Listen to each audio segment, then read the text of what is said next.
Hello everyone, this is Pratiksha. Welcome back to our channel. आज हम अपना 12th क्लास का फर्स्ट चैप्टर स्टार्ट करते हैं, सॉल्यूशन। उसके हम इम्पॉर्टेंट टॉपिक्स पढ़ेंगे। जैसे कि आपको हमारा जो इंडेक्स है वो दिख रहा है कि कौन कौन से हमारे इसके अंदर टॉपिक्स हैं। तो हम अपना सबसे पहले स्टार्ट करते हैं, what is solution. A solution is a homogeneous mixture of two or more chemically non-reacting substances whose composition can be varied within certain limits. Solution होता क्या है? Homogeneous mixture. Homogeneous mixture means दो या दो से ज़्यादा जो सब्सटेंस से मिलकर के बना हुआ होता है उसे हम बोलते हैं homogeneous mixture. Chemically non reacting की अगर जो दो चीज़ हैं वो केमिकली नॉन रिएक्ट है, मतलब हम उन दोनों को मिक्स करते हैं तो वो केमिकली रिएक्ट ना करे, तो उसको हम क्या बोलते हैं? Non reacting substance whose composition can be variated with certain limits. इसकी कंप्लीट डेफिनेशन की बात करें हम, सॉल्यूशन मतलब कैसे बोलते हैं? A solution is a homogeneous mixture of, means हमारा दो या दो से ज़्यादा ऐसा केमिकली नॉन रिएक्टिंग सब्सटेंस का मिक्सचर जिसकी कंपोजिशन हमारी लिमिटेड हो। मीन्स हमारा अगर मान लो लिक्विड है तो वो कुछ अमाउंट में है, अगर हमारा कुछ जिससे हम उसके अंदर मिक्स कर रहे हैं तो वो कुछ उसकी अलग अमाउंट है। तो हमेशा हम बाइनरी सॉल्यूशन यूज़ करते हैं। तो हमारे पास मेनली क्या क्या होते हैं? सॉल्वेंट होता है और सॉल्यूट होता है। किसी भी सॉल्यूशन के अंदर हमारा एक तो होगा हमारा सॉल्वेंट और एक होगा सॉल्यूट। सॉल्वेंट होगा हमेशा हमारा लार्ज अमाउंट में और जो सॉल्यूट होगा वो स्मॉल अमाउंट में।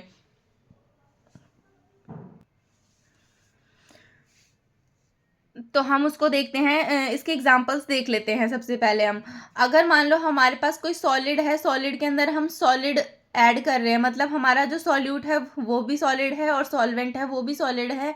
तो ऐसे एग्जांपल्स क्या हो सकते हैं हमारे? ये हो सकते हैं हमारे ब्रास या फिर गोल्ड हो गया। क्योंकि इसके अंदर हम क्या कर रहे हैं? सॉलिड के अंदर सॉलिड ऐड करते हैं।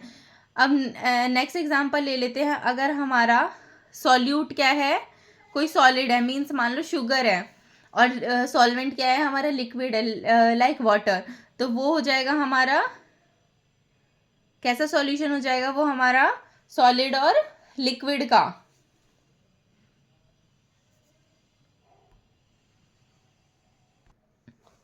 हमारा नेक्स्ट टॉपिक्स हम कंसंट्रेशन टर्म्स देख लेते हैं अपनी। एक्सप्रेसिंग कंसंट्रेशन ऑफ सॉल्यूशन की जो हमारा सॉल्यूशन है उसकी कंसंट्रेशन को हम कैसे कैसे एक्सप्रेस कर सकते हैं। तो सबसे पहला है हमारा परसेंटेज। हम परसेंटेज में कैसे करते हैं? अगर हमारा कोई सॉलिड डिजोल्व हो रहा है लिक्विड के अंदर तो उसको हम किससे डिनोट करते हैं? उसको हम डिनोट करते हैं WW, वेट से। ठीक है। नेक्स्ट है, अगर हमारे पास in the case of liquid dissolve in another liquid, अगर कोई लिक्विड लिक्विड के अंदर डिजोल्व कर रहा है तो उसको हम डिनोट करते हैं वॉल्यूम पर वॉल्यूम से। तो इसके हम फॉर्मूलाज हैं वो देख लेते हैं। फर्स्ट है, अगर हमें मास परसेंट निकालना है किसी कंपोनेंट का, मींस हमारा सॉलिड किस में डिजोल्व है? सॉलिड के अंदर। सॉलिड हमारा डिजोल्व है लिक्विड के अंदर। तो हम क्या करेंगे? कैसे इसका फॉर्मूला क्या होगा हमारा? Mass of component in the solution upon में mass of total mass of the solution into में 100। मींस जो हमारा कंपोनेंट है सॉल्यूशन का उसका मास लिखना है हमें और अपॉन में टोटल मास लिखना है। नेक्स्ट है, अगर हमें वॉल्यूम निकालना है, volume percentage of A component, मतलब अगर हमारा लिक्विड के अंदर लिक्विड डिजोल्व है तो हम कैसे निकालेंगे? Volume of the component upon में total volume of the solution into में 100। नेक्स्ट है हमारा मास और वॉल्यूम परसेंटेज ऑफ कंपोनेंट। अगर हमें वेट पर वॉल्यूम निकालना है तो हम किसका फॉर्मूला क्या हो जाएगा हमारा? Mass of the component in the solution upon में total volume of the solution in millilitre into में 100। तो इनसे रिलेटेड हमारे न्यूमेरिकल्स आएंगे जो हम अभी आगे सॉल्व करेंगे। नेक्स्ट है हमारा, अगर हमें स्ट्रेंथ निकालनी है किसी भी लिक्विड की या फिर किसी भी सॉल्यूशन की, अगर हमें स्ट्रेंथ निकालनी है तो हम कैसे निकालेंगे? उसका क्या फॉर्मूला होगा हमारा? स्ट्रेंथ ऑफ सॉल्यूशन हमारी कैसे निकलेगी? हमेशा उसकी जो यूनिट होगी वो होगी हमारी ग्राम पर लीटर। तो फॉर्मूला हो जाएगा इसका mass of the solute in gram. Gram में हमारा जो सॉल्यूट है वो ग्राम में होना चाहिए, उसका मास लिखना है। नेक्स्ट अपॉन में volume of the solution in litre, और जो वॉल्यूम है वो लीटर में लिखना है और उसको कैलकुलेट करना है। नेक्स्ट है हमारा मोलैरिटी। मोलैरिटी क्या होती है हमारी? Molarity of a solution is defined as the number of moles of solute dissolve per litre of solution is denoted by M. इसको हम कैपिटल एम से डिनोट करते हैं। 1 लीटर सॉल्यूशन के अंदर हमारा कितना number of moles of solute dissolve हुआ है, उसको हम क्या बोलते हैं? मोलैरिटी। मोलैरिटी का फॉर्मूला हो जाता है हमारा number of moles of solute upon में volume of solution in litre. Next है हमारा नॉर्मेलिटी। हमारी नेक्स्ट कंसंट्रेशन टर्म है नॉर्मेलिटी। नॉर्मेलिटी को हम कैसे फाइंड करते हैं? होती क्या है normality? Normality of a solution is defined as the number of gram equivalent of the solute dissolve per litre of given solution. It is denoted by capital N. मतलब हमारे 1 लीटर सॉल्यूशन के अंदर कितने ग्राम इक्विवेलेंट ऑफ सॉल्यूट डिसॉल्व है, उसको हम क्या बोलते हैं? नॉर्मेलिटी। मोलैरिटी में हमारा मोल्स ऑफ सॉल्यूट देखते हैं और नॉर्मेलिटी में gram equivalent of the solute. तो इसका फॉर्मूला हो जाएगा हमारा number of gram equivalent of solute upon में number of solution in litre. Next हम देखते हैं मोलैलिटी। मोलैलिटी होती क्या है? Molality of a solution is defined as the number of moles of the solute dissolve in 1000 gram means 1 kilogram of the solvent. It is denoted by small M. Means हमारे solution के अंदर कितने number of moles of solute dissolve हो सकते हैं इन 1000 ग्राम या फिर 1 kilogram of the solvent. Means हमारा जो ग्राम के अंदर आ रहा है, ये मतलब हमारा क्या है? सॉलिड के अंदर हमें सॉलिड ही डिसॉल्व करना है, उसके लिए हम मोलैलिटी निकालते हैं जिसका फॉर्मूला एम होता है। क्या फॉर्मूला होता है इसका? हमारा number of moles of the solute upon में mass of solvent in kilogram. अब हम अपना एक क्वेश्चन देख लेते हैं जो कि हमारा इम्पॉर्टेंट क्वेश्चन है एनसीईआरटी का। Calculate the molality and mole fraction of 2.5 gram of ethanoic acid CH3COOH in 75 gram of benzene. अब हमारे पास गिवन क्या क्या है? सबसे पहले है हमारा given mass of solute. Solute क्या है यहाँ पे? हमारा इथेनोइक एसिड। जो हमारा इथेनोइक एसिड है ये हमारा सॉल्यूट है, ये गिवन कितना है हमारा? 2.5 ग्राम। अब मास ऑफ सॉल्वेंट देखें हम, मास ऑफ सॉल्वेंट क्या है हमारा? 75 ग्राम। अब हमें क्या करना है? ग्राम से हमें किलोग्राम में कन्वर्ट करना है, क्योंकि हमारा मोलैलिटी निकालने का जो फॉर्मूला होता है वो होता है मास मोल्स ऑफ सॉल्यूट अपॉन में mass of solvent in kilogram. तो सबसे पहले हम इसको किलोग्राम में कन्वर्ट करने के लिए क्या कर देंगे? 75 को 1000 से डिवाइड कर देंगे। 1000 से डिवाइड करने के बाद हमारा 0.075 किलोग्राम हमारा क्या आ जाएगा यहाँ पे? मास ऑफ सॉल्वेंट। नेक्स्ट है अब हमें निकालना है molar mass of solute. Solute का मोलर मास कैसे निकालेंगे हम? हमारा जो कार्बन होता है, कार्बन का एटॉमिक नंबर होता है हमारा 12, हाइड्रोजन का होता है 1, तो 12 प्लस 1 इंटू में 3। हाइड्रोजन के कितने मॉलिक्यूल्स हैं हमारे? 3। देन अगेन कार्बन के एटॉमिक नंबर लिखेंगे 12 प्लस ऑक्सीजन का होता है हमारा 16 प्लस 16 प्लस 1। तो जो हम इसे कैलकुलेट करेंगे तो हमारे पास इसका मोलर मास आ जाएगा 60 ग्राम पर मोल। अब हम मोलर मास ऑफ C6 और H6 की बात करें तो मतलब हमें मोलर मास क्या करना है? सॉल्यूट सॉल्वेंट पहले दोनों का मोलर मास निकालना है। अगर हमारा सॉल्वेंट ग्राम में दिया हुआ है तो उसे किलोग्राम में कन्वर्ट करना है, देन हमें फॉर्मूले के अंदर पुट करना है। तो सबसे पहले हम क्या निकालेंगे? Moles of solute. कैसे निकालेंगे? 2.5 ग्राम मतलब मास ऑफ सॉल्यूट अपॉन में molar mass of solute, mass of solute upon में मोलर मास ऑफ सॉल्यूट। तो हमारे पास क्या आ जाएगा? Moles of solute 0.0417। अब मोलैलिटी के लिए हम कैलकुलेट करते हैं। हमारे पास फॉर्मूला गिवन है, यहाँ से हमारे पास मोल्स ऑफ सॉल्यूट निकल के आ गए हैं। मोल्स ऑफ सॉल्यूट की वैल्यू हम यहाँ पुट कर लेंगे। Now mass of solvent in kilogram. अब यहाँ से हमने जो मास निकाला था सॉल्वेंट का किलोग्राम में, उसको पुट कर देंगे। वैल्यू पुट करने के बाद हमारे पास डिजिट आ जाएगी, हमारे पास 0.556 मोल पर किलोग्राम। अब हमें मोल फ्रैक्शन निकालना है, तो मोल फ्रैक्शन से पहले हमने मोल्स ऑफ सॉल्यूट निकाल लिया था जो हमें गिवन है यहाँ से। अब हम निकालेंगे moles of solvent, means 7 mass of solvent upon में मोलर मास ऑफ सॉल्वेंट। यहाँ से हमने क्या कर लिया, मोल ऑफ सॉल्वेंट निकाल लिया, तो हमारे पास मोल ऑफ सॉल्यूट आ गया और मोल्स ऑफ सॉल्वेंट भी आ गया। अब हम मोल फ्रैक्शन निकालेंगे। मोल फ्रैक्शन के लिए हमारा फॉर्मूला होता है N1 अपॉन में N1 प्लस N2, मीन्स यहाँ पर N1 क्या है हमारा, N1 है हमारा 0 मतलब मोल्स ऑफ सॉल्यूट, और मोल्स ऑफ सॉल्वेंट हो जाएगा हमारा N2। तो N1 की वैल्यू पुट करी, देन N1 प्लस N2। तो यहाँ से हम इसको मोल फ्रैक्शन निकाल लेंगे। मोल फ्रैक्शन की वैल्यू आ जाएगी हमारे पास 0.0416। तो इस तरह के न्यूमेरिकल्स आएंगे जिनको प्रैक्टिस के बाद हमें पता चल जाएगा कि हमें कौन से न्यूमेरिकल में पहले किस किस चीज़ को कन्वर्ट करना है। अगर हमें मोलैलिटी निकालनी है तो ग्राम से हमें किलोग्राम में कन्वर्ट करना है।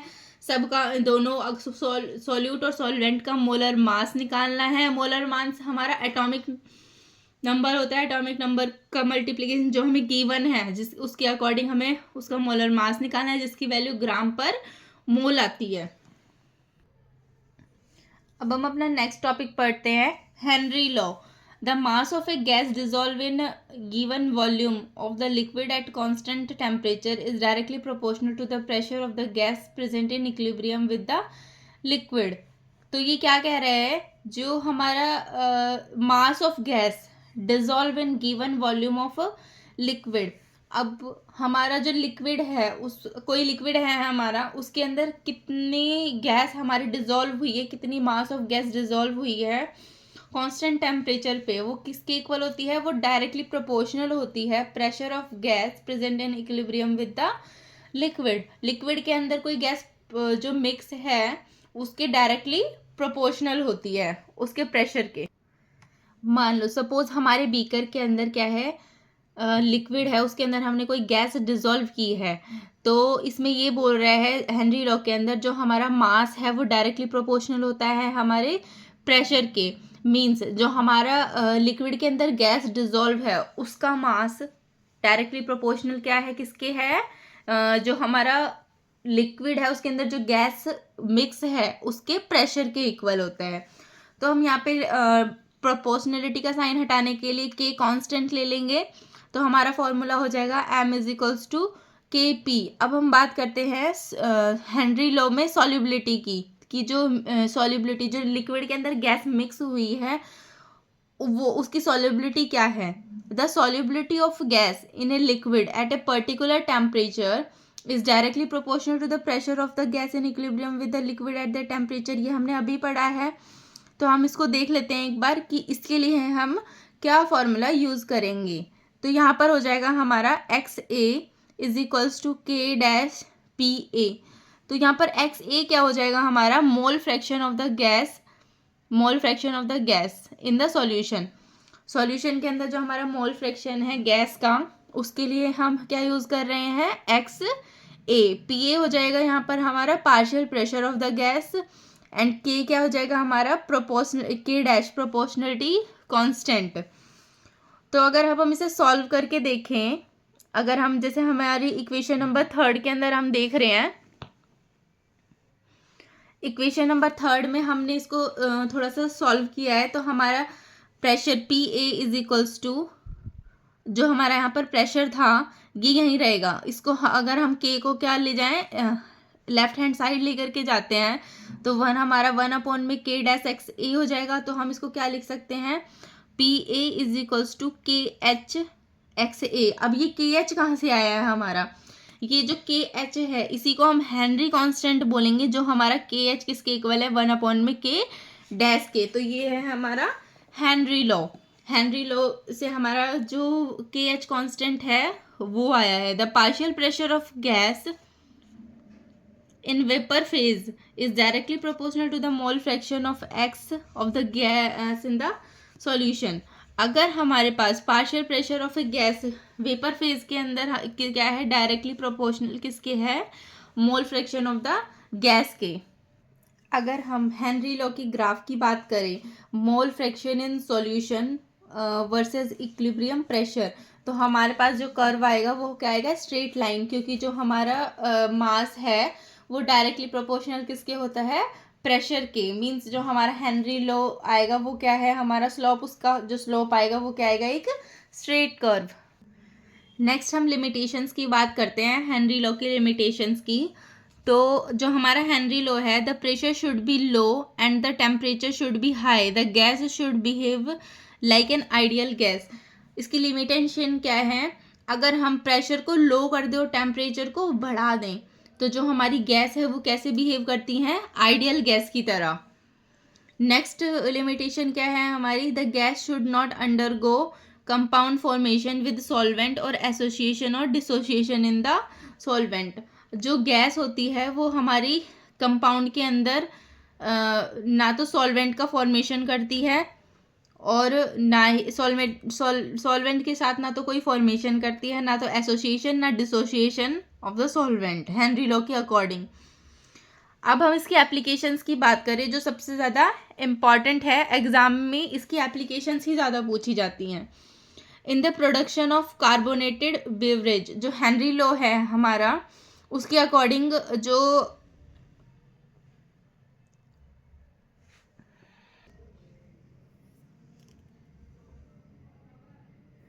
जो हमारी फर्स्ट लिमिटेशन है in the production of carbonated beverage. अब हम बात करते हैं, हम हमारी जो कोल्ड ड्रिंक्स होती हैं, जो कोल्ड ड्रिंक्स होती हैं उनके अंदर जो ड्रिंक फिल की जाती है, जो सोडा होता है हमारा, उसको इतने हाई प्रेशर के साथ फिल किया जाता है कि जो हमारी CO2 है वो उसके अंदर मिक्स उसकी इन सॉल्युबिलिटी को इंक्रीज कर देता है। मीन्स हमारे जो सोडा है, सॉफ्ट ड्रिंक के अंदर अगर हम CO2 मिक्स कर रहे हैं तो क्यों हो रही है सॉल्युबिलिटी मिक्स, क्योंकि उसके अंदर हाई प्रेशर लगाया गया है। जैसे ही हम उस सॉफ्ट ड्रिंक की बॉटल को खोलते हैं तो क्या होता है, हमें बबल्स फॉर्मेशन दिखती है और हमारी जो CO2 है वो क्या होती है, हमारी बाहर निकल जाती है। नेक्स्ट है हमारा in the deep sea diving. Deep sea diving में भी यही होता है, जो स्कूबा डाइवर्स होते हैं, अब जो हमारा ऑक्सीजन लेवल है वाटर के अंदर वो क्या हो जाता है, हमारा कम हो जाता है। और इसीलिए जो आपने देखा होगा, हम हीलियम गैस के जो सिलेंडर्स होते हैं वो स्कूबा डाइवर्स के साथ भेजे जाते हैं, ताकि वो नाइट्रोजन गैस ज़्यादा प्रेजेंट होने की वजह से वहाँ पर मेंटेन करके रख सके एटमॉस्फेयर को। क्योंकि कई बार ऐसा देखा गया है, स्कूबा डाइवर्स जैसे ही डीप सी से बाहर आते हैं तो उनकी डेथ तक हो जाती है, इसी वजह से, क्योंकि एकदम से वहाँ हमें ऑक्सीजन मिल नहीं पाती बाहर से। नेक्स्ट है हमारा in the function of lung and fourth one है हमारा फॉर क्लाइंबर्स और people living at high altitude. जो लोग पहाड़ों में रहते हैं, ज़्यादा ऊपर रहते हैं, तो वहाँ पर ऑक्सीजन का जो लेवल होता है वो काफ़ी कम होता है। As a result there is low concentration of oxygen in the blood, और ऑक्सीजन के अंदर जो हम ब्लड के अंदर जो हमारी ऑक्सीजन है उसकी भी कमी हो जाती है। और टिश्यू क्या हो जाते हैं, हमारे जो लोग होते हैं उनके जो टिश्यूज़ हैं ऊपर जाने के बाद थोड़े रफ से हो जाते हैं। They feel weak and unable to think properly. और ऐसी इस वजह से क्या प्रॉब्लम्स आती है उन्हें, जो हाई एल्टीट्यूड पे रहते हैं, कि ना तो वो ढंग से कुछ सोच सकते हैं और उनकी बॉडी भी क्या हो जाती है, वीक हो जाती हैं, जिसको हम क्या बोलते हैं, एनोक्सिया। कल हम अपनी वीडियोस में रॉल्ड्स लॉ, कॉलिगेटिव प्रॉपर्टीज़ और वेंट ऑफ फैक्टर के बारे में पढ़ेंगे। तो अगर किसी को कोई डाउट हो या कोई न्यूमेरिकल से रिलेटेड डाउट हो तो वो मुझे कमेंट सेक्शन में पूछ सकते हैं। Thank you.